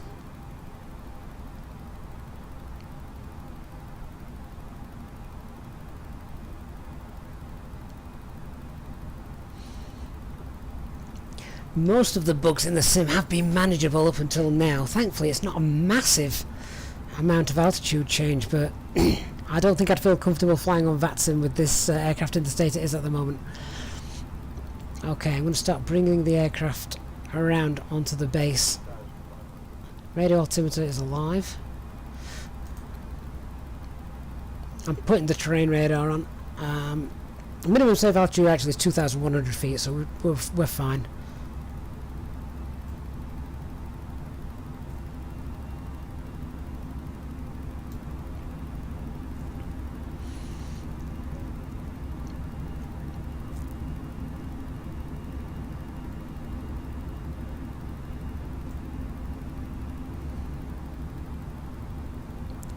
That is a lot of thrust.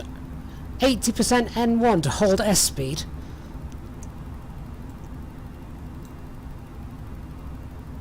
My word. How much drag has been introduced with these flaps?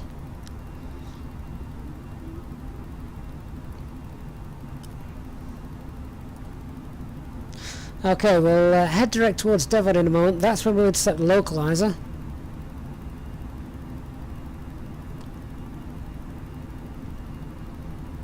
We're going to intercept that at 3,000 feet.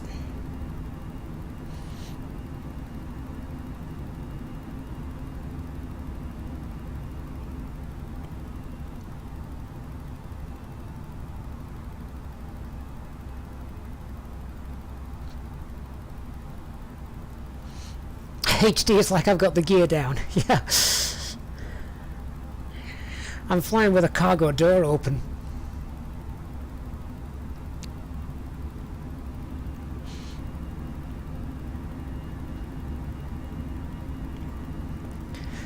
So we'll see what happens with flaps 2 in a moment. 13 miles from the airport.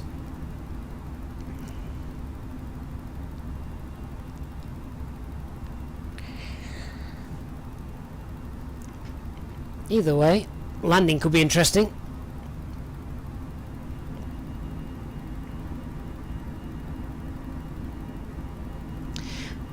Actually, just with that 50 knot wind pushing over from the right, just going to track right a little bit as we fly into that wind. Want to intercept that. Want to intercept the localizer with about 9 miles to run.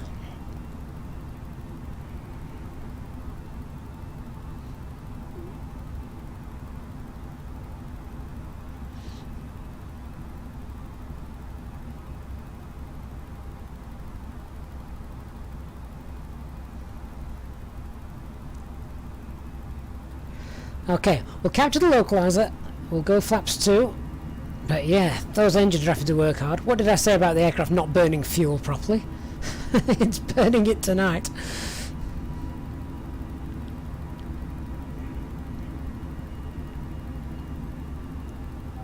Oh, we've lost altitude. We've just lost 400 feet.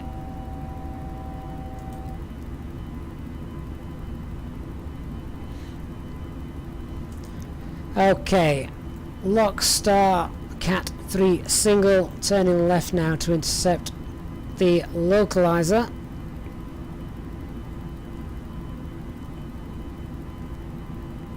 Glide slope alive. Engines fighting the drag induced by flaps 1.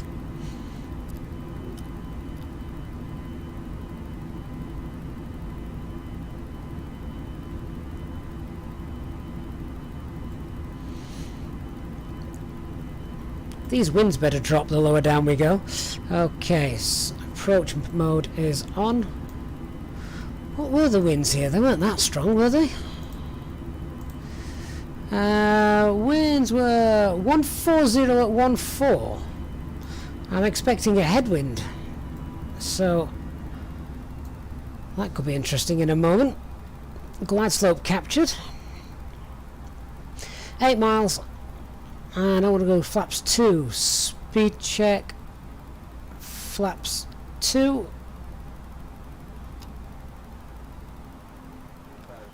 engine spooling right down, radio altimeter is alive,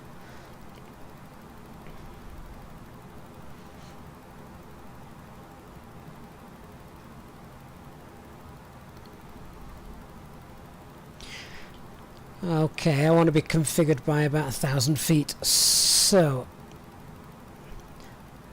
just watching this aircraft drifting down the localizer. I've still got 50 knot crosswind here. Landing gear down, ground spoilers armed, ding the cabin, get the lights on.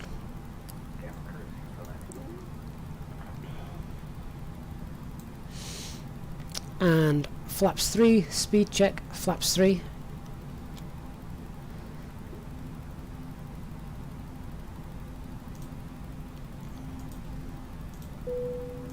Flaps full. Cabin crew, seats for landing.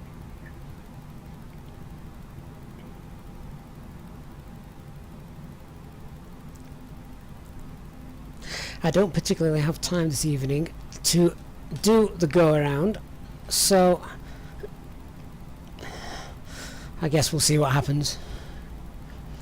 I've essentially done what I wanted to do, and that was see how the aircraft handles since the sim update, and to be fair, not grand. Roll the vehicles. I just want to drop out of the cloud, and the wind should swing round from the right to hit us head on, if the METAR is to be believed.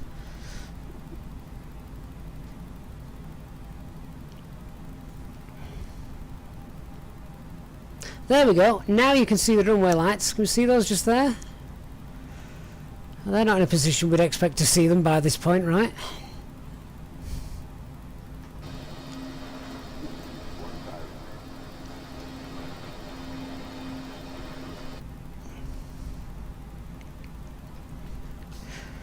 Okay, landing checklist. Cabin is secured for landing. Auto thrust speed. Go around altitude. Not that it matters. 3000 set. And landing memo. ECAM memo. No blue.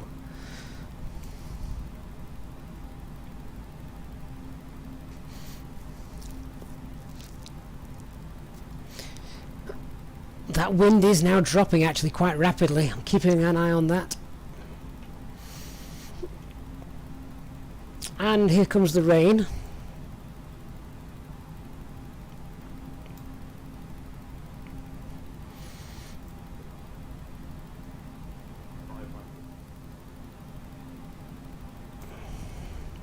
Okay guys, just hold on for me a moment, will you?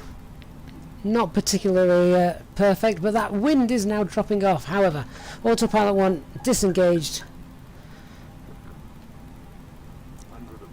That wind is swinging round, you know.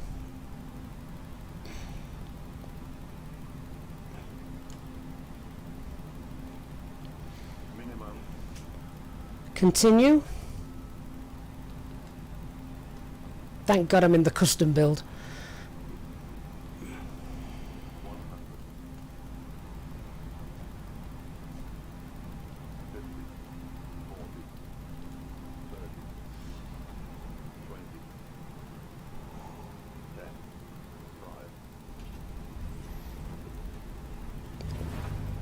And we're down.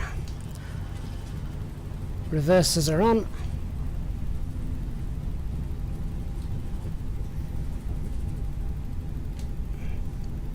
$80 knots, reversers off. Well, that actually went a heck of a lot better than I expected it to. Ladies and gentlemen, welcome to Hamburg. The local time is 10:25. Unfortunately, the temperature is currently a very cold 0 degrees Celsius, or 32 Fahrenheit, so if you have a jacket or coat, you might want to put it on before exiting the aircraft. Madness 88, thank you very, very much for that €10 donation. That's great. Thank you very much for your support. Let's stop the aircraft, configure, and we'll get you guys to the gate now safely and in one piece. Okay, TARA, TCAS coming off, weather radar coming off. And in the end, the winds did do what it said, didn't they? They came round into a headwind and slowed right down. So,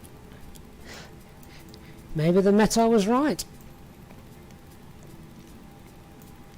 Let's start that APU.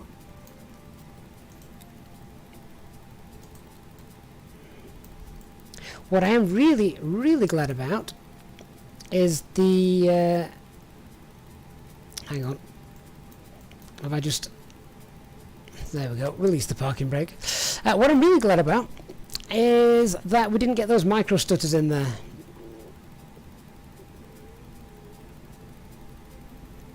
Had we have had those, that could have been that could have been disastrous.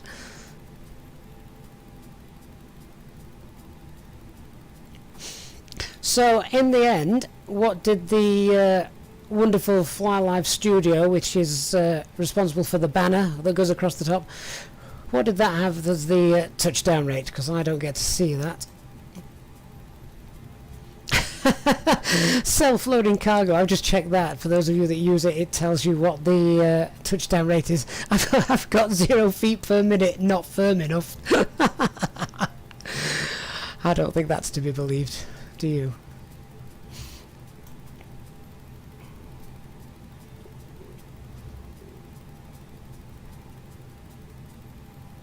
JJ, small piece, not quite sure, my friend, but the Hamburg ILS worked perfectly well, thank you.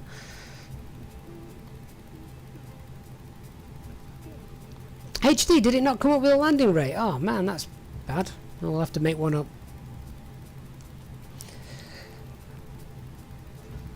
Don't know why that didn't flip up for you. Normally does. Okay, so we're coming straight up at the We'll come straight into one of these stands. Let's get the taxi light off.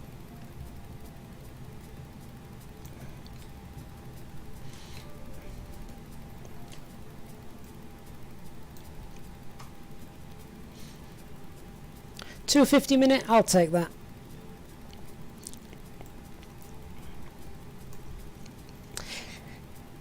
I want to know now in the chat, guys, before you disappear, how many of you thought that that was going to be more of a crash landing than an actual landing?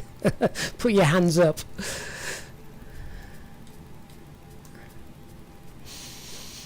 Okay, so with that, we're all sorted and we're here. Let's, in fact, I just have a look at that. I'm just watching the clouds. Look at the speed of the clouds. Incredible.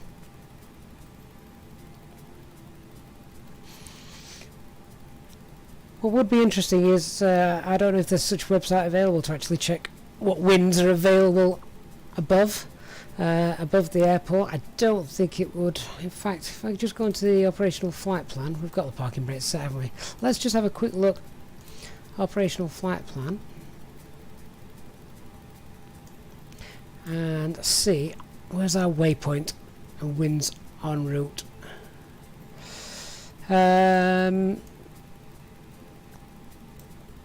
Right, so that was route up. That was our the start of our approach, and then DH 147. Yeah, they're only going up to about 10,000 feet. But yeah, that was a windy arrival, which thankfully we sorted. But would I fly this on VATSIM at the moment? I would do if it wasn't for the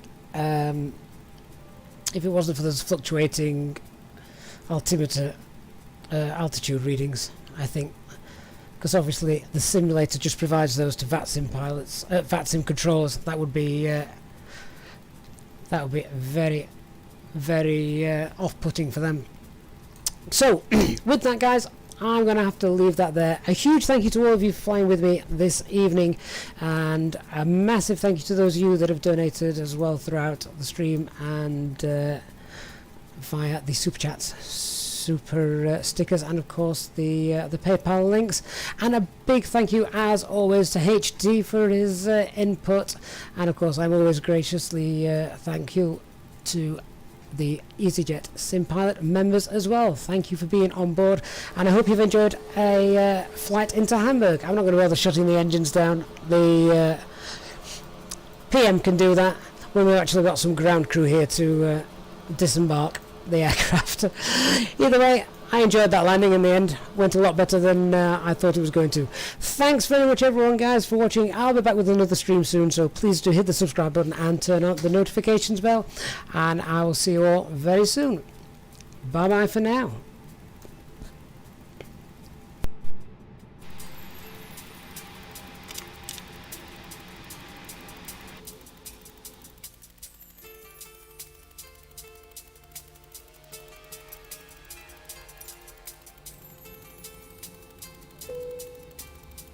Cabin crew, safety disarm the doors, thank you.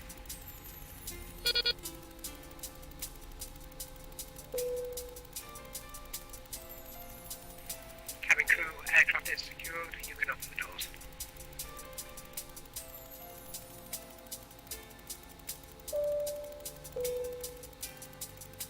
Ladies and gentlemen, from the flight deck once again, I hope you enjoyed your flight with us today. On behalf of myself, Gavin, the first officer, the cabin crew, and everybody else in the chat room, we wish you a safe and pleasant journey from the airport, and we hope to see you again soon with the Easyjetsimpilot.